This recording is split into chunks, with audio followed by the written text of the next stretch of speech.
उसको हमने 3 हिस्सों में तकसीम किया। एक तो हमने प्रीनेटल इशू किया कि इंसान की पैदाइश से पहले भी कोई अमल हो सकते हैं, जिसको हम कहते हैं जेनेटिक प्रॉब्लम्स। समझ आइए, आपके पास जब रीनल फेलियर का कोई केस आएगा तो आपने उसको पहले 3 हिस्सों में तकसीम करना है कि ये पहले खानदान में कुछ था नहीं था, ताकि आपको वहां से इसको पकड़ें। फिर पेरीनेटल होता है कि पैदाइश के दौरान तो कोई मामला नहीं हो गया। मसल बेशुमार ऐसे केसेस हैं कि औरतों ने डिलीवरी की, डिलीवरी के दौरान कोई ऐसा मसला होगा कि रीनल फेलियर हो गया, बच्चे का भी हो गया, औरतों के अक्सर हो जाते हैं। वहां से जो पेरीनेटल प्रॉब्लम है, हो सकता है वहां कोई इन्फेक्शन ले हो गया, हो सकता है ब्लड वेस्ट ज्यादा हो गया, वाइटल फ्लूइड वेट हो गया, किडनी बैठ गई, बाद वो वायरल बैक्टीरियल कोई इन्फेक्शन होता है कि। तो हमने पैदाइश से पहले के मामलात भी देखने हैं, और फिर पोस्ट जो है नेटल प्रॉब्लम भी हो सकते हैं कि उसके बाद हमने क्या किया, कोई बैक्टीरिया ले लिया, कोई स्टोन आ गया, कोई ना कोई, वो मैं सारे डिटेल डिस्कस करूंगा, लेकिन आपने पहले यहाँ इसको अब 3 हिस्सों को तकसीम करने के बाद हम और 3 हिस्सों में इसको और मजीद तकसीम करेंगे। वो 3 हिस्से और कौन से हैं? वो 3 हिस्से हैं कि प्री रीनल, कि गुर्दे से पहले कोई मामला तो नहीं हो गया भाई। खुराक आपके घर आई, खराब होगी तो खुराक तो पहुंच गई, और पीछे से ही खुराक लूटी गई या उसके साथ कोई मसला हो गया, तो वो भी तो हमने जज करना कि प्री रेनल क्या कॉज हो सकती है। तो गुर्दे को तो खून पूरा पहुंचा ही नहीं है, तो उसने फिल्टर कहां से करना था? तो इसको क्या कहेंगे हम? Pre renal causes. अब प्री रीनल कॉजेस बहुत सारी हो सकती है। कोई एक्सीडेंट हो जाता है, ब्लड वेस्ट हो जाता है, कोई एक्सीडेंट हो गया, ब्लड निकल गया, तो गुर्दे पे अब यूरिया क्रिएटिनिन तो इंक्रीज हो जाएगा, क्योंकि उसकी वजह है कि वहां फिल्ट्रेशन ही नहीं हुई, ब्लड इस सेंटर में पहुंच ही नहीं पाया। बात समझ आ रही है? अब लोग पता क्या करते हैं, गुर्दे का इलाज करने निकल पड़ते हैं। जो जनाब गुर्दे क्रिएटिनिन ऊपर नीचे करने की दवाइयां दे दीजिए, मार्फिनम दो जी, जिंजबर दो जी, फलाना दो जी, फलाना दो जी, वो जी काम ही नहीं कर रहा। हमने तो एल सीरम भी दे दी, हमने तो जिंजबर भी दे दी, हमने तो मार्फिनम भी दे दी, हमने क्यूप्रम आर्स भी दे दी, हमने यूरिया भी दे दी, हमने क्रिएटिनिन भी दे दी। वो अल्लाह के बदे, जब तक दुनिया का लॉ है कि जब तक आपका पीछे ब्लड वेस्ट हो गया, ब्लड तो किडनी को मिला ही नहीं, तो आप क्रिएटिनिन दे दें या यूरिया दे दें या आप मार्फिनम दे दें या उसको जिंजबर दे दें या क्या फायदा उसके देने का? कुछ भी नहीं। तुक्के पे 100 में से 1 या 2 मरीज ठीक हो जाएंगे आपके। तो मतलब यह है कि आपने प्री रीनल कॉजेस पहले देखनी है। फर्स्ट करें, उस बंदे को शुगर है, डायबिटिक है, उसकी आर्टरी कैपिलरीज तो खून पीछे डैमेज हो गया, दाएं बाएं खारिज हो गया, वो तो किडनी को पहुंचा ही नहीं, किडनी तो सही सलामत है। शुगर की वजह से किडनी के अंदर नेक्रोसिस होके टूट फूट, जिसको ग्लाइकेशन का एक अमल कहते हैं, जिसके साथ मैंने शुगर के टॉपिक में ग्लाइकेशन का अमल हुआ है कि ग्लूकोज जो है प्रोटीन के साथ बाइंड होके वो जाके वो जो आपकी जो आर्टरीज हैं, जो कैपिलरीज हैं, जो वेन्स हैं, उनको तबाह करके रख देता है। तो भाई साहब, आपने तो पहले उस शुगर की कॉजेज को एड्रेस करना है कि आपका जो किडनी से पहले का अमल है उसको ठीक करना है आपने। ये वजह भी तो हो सकती है कि उसको ब्लड प्रेशर मुसलसल है, तो हाइपरटेंशन बड़ी कॉज है रीनल फेलियर की, और उस ब्लड प्रेशर के रह के आर्टरी को उसने सख्त कर दिया, उसको हार्ड कर दिया, उसको नैरो कर दिया, ब्लड तो यहाँ फिल्ट्रेशन प्लांट तक पहुंचा ही नहीं, तो किडनी फारा हो गया, किडनी का काम ही रिड्यूस हो गया। रिड्यूस काम हो गया तो क्या हुआ, जो वेस्ट मैटर जिसने वेस्ट होना था, जिसने निकलना था, वो वापस पीछे जा रहा है भाई।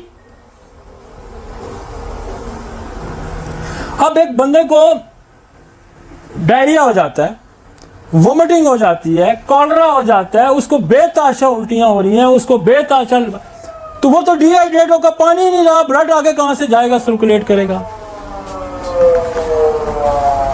तो बात किडनी से पहले की समझने की कोशिश करें। पीछे कोई आर्टरी, जो रीनल आर्टरी है, उसके अंदर कोई ट्यूमर बन गया, कोई थ्रोम्बोस हो गया, कोई क्लॉट आके वहां फंस गया, सप्लाई आगे नहीं आ रही, गुर्दा काम ही नहीं कर रहा जी। हम तो सिर्फ एक टेस्ट करके अंदाजा लगा लेंगे कि जी वो आरएफटी कराओ जी, आरएफटी कराया तो क्या जी क्रिएटिनिन बढ़ा हुआ है, यूरिया बढ़ा है, यूरिक एसिड बढ़ा हुआ है, हम कहेंगे जो हो गुर्दा खराब हो गया। यही कहेंगे, दे तड़ातड़, दो जी मॉर्फिन, दो जी जिंजबर, दो जी फलाना टमकाना, तबाही फेर देगा, अंधाधुंध फायरिंग शुरू। चूंकि हम गुर्दे के स्पेशलिस्ट बन गए, लेकिन कभी भी हमने ये नहीं समझा कि कॉज क्या है इसकी खराबी की, इसकी खराबी की क्या कॉज है। मेरे पास कोई 10-12 केसेस जो हैं डायलिसिस से वो उतरे हैं जिनको डिलीवरी के बाद सदमा, शॉक, वेस्ट हुआ और उसके गुर्दे काम छोड़ गए। 6-6 महीने, साल से डायलिसिस पे थे। हमने किया जी पायरोजीनियम दी, हमने स्टेनोशियम कार्ड दी और काली कार्ड दी। 2-4 हफ्तों के इलाज के बाद पेशेंट रिड्यूस होकर समझ गया। क्या हमने कॉज कंसीडर की। और मैं आपको ये बताऊं कि अब कोई भी काली कार्ड नहीं देता होगा, कोई स्टेनोशियम कार्ड भी नहीं देता होगा, क्योंकि वो मैं तो उसका बीबी का जब वो डिलीवरी हुई तो उसका तो वाइटल फ्लूइड ही सारा ज़ाया हो गया, उसको कोई वहाँ बैक्टीरिया, कोई टॉक्सिकेशन हो गई, कुछ हो गया, तो उसको तो आप कंसीडर ही नहीं करें। आप आगे मॉर्फिनम दे रहे हैं, आप जिंजबर दे रहे हैं, आप क्यूप्रम आर्स दे रहे हैं। तो काली कार्ड या स्टेनोशियम कार्ड में लिखा हुआ है कि ऑपरेशन या कोई ऐसा सदमा जिसके बाद बॉडी काम करना छोड़ दे, लिखा है ना। उसमें उसने लिखा हुआ है कि ये सर्जन का कार्बोवेज है, सर्जन का ये कार्बोवेज है कि आपकी विटालिटी को नाश कराते हैं। अब मुझे ये बताएं कि कितने लोग स्टेनोशियम कार्ड को देते होंगे? नहीं देते होंगे, मुझे नहीं पता, देते होंगे, मुश्किल ही देते होंगे। आज के बाद जरूर देंगे, पहले नहीं देते। एक कॉज है हाइपरटेंशन, एक कॉज है जिसकी वजह से आर्टरीज के अंदर सख्ती आ रही है, उसके अंदर स्क्लेरोसिस हो रहा है, वो डैमेज हो रही है। आप पहले उसका ठीक है, आप साइमल्टेनियसली उसको रीनल की मेडिसिन दे सकते हैं, लेकिन जब तक आप उसकी हाइपरटेंशन को कंट्रोल नहीं करेंगे, हाइपोटेंशन हो सकती है, हाइपोटेंशन हो सकती है, ब्लड लो हो गया फिर भी सर्कुलेशन नहीं पूरी हुई, फिर भी किडनी पे फिल्ट्रेशन पूरी नहीं हुई। तो ये कॉजेस तो आपको कंसीडर करनी पड़ेगी, जो प्री रीनल कॉजेस है, प्री रीनल कॉजेस आपको कंसीडर करनी पड़ेगी कि डिहाइड्रेशन है, डिलीवरी है, आर्टरी ऑब्स्ट्रक्शन है, डायबिटीज है, ट्रोमा है, फिर हार्ट फेलियर में चला जाता है। जब हार्ट फेलियर में चला जाएगा तो आपकी एजेक्शन फ्रैक्शन जो है यूं करता है, हार्ट यूं यूं यूं यूं। जब आपकी एजेक्शन फ्रैक्शन कम होगी तो फिर 30% काम कर रहा है, 40% का, तो क्या करेगा? यूं यूं यूं। फिर भी ब्लड सर्कुलेट नहीं होगा। फिर जब ब्लड सर्कुलेट नहीं होगा तो फिर कहां से फिल्ट्रेशन होगी? भाई वो पूरा पंप करके भेज रहे हैं, हार्ट सप्लाई ही नहीं आ रही। सप्लाई और डिमांड का मामला आ गया ना कि किडनी को जितना उसको चाहिए, आप एक अंदाजे मैं आपको बताऊं कि 200 लीटर 200 लीटर किडनी 24 आवर्स में ब्लड को गुर्दे से निकालता है। The kidney work round the clock to filter 200 liter blood each day. आपको अब अंदाजा लगा 200 लीटर, ये 200 लीटर की छतों पे टैंकियां लगी होती हैं। वो टैंकी जो है 24 घंटे में वहां इस गुर्दे से खुदा ने ये निजाम लगाया कि इस गुर्दे से फिल्टर होता है वो सारा दिन 200 लीटर। तो जब 200 लीटर की जगह 100 लीटर फिल्ट्रेशन होगा तो काम कम हो गया, 50 लीटर होगा तो कम हो गया। तो वो कम क्यों है उसको समझना, क्यों कम हुआ। गुर्दे के अंदर फिल्ट्रेशन की जो प्रोसेस रुका, वो क्यों रुका, वो क्यों का जवाब आपने ढूंढना है, किस वजह से रुका। जब तक आप वो वजह दरियाफ्त नहीं करेंगे, आप गुर्दे का इलाज करना नहीं सीखेंगे।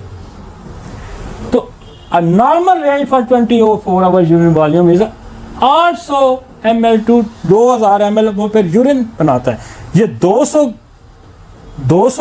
दफा फिल्टर 200 गैलन लीटर फिल्टर होगा, फिर उसमें से यूरिन जो है वो 800 ml या 200 इसके दरमियान यूरिन पास होगा 24 आवर में। अब इतनी दफ़ा फिल्ट्रेशन होके ब्लड को साफ करेगा और इतना यूरिन बन के बाहर आएगा।